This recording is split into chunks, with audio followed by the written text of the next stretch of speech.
प्यार मोहब्बत में अगर केर इंसान तव्हां कसम ऐं वायदा करे तो मां गारंटी सां तो चवां 1000% पूरो समझो तो अधूरो वो प्यार अधूरो।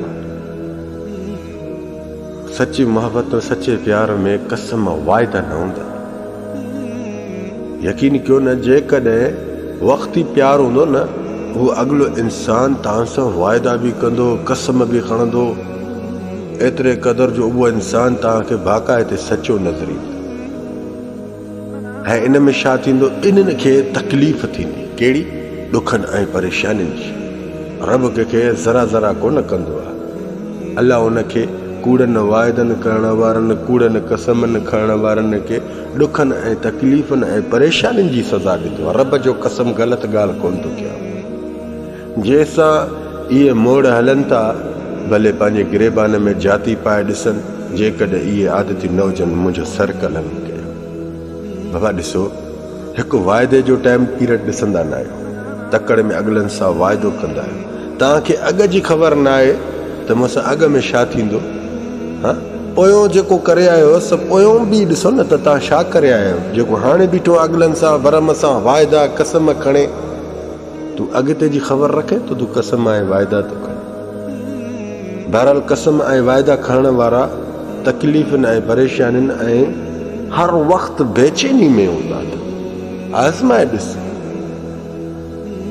मां ग़लति ॻाल्हि कॾहिं बि कोन कई आहे। अल्लाह ॾिस न कंहिंखे रेज़ा रेज़ा कोन कंदो आहे। रब पाक बसि उनखे पंहिंजी सज़ा ॾींदो आहे। वाइदे जी सज़ा न ख़तमु थियण जहिड़ी अथव। न ख़तमु थियण माना सम्झो था न, वक़्ती तौर तव्हांखे सुकून मिलंदा, वरी वक़्त खां बाद में वरी उहा ई बेचैनी शुरू थी।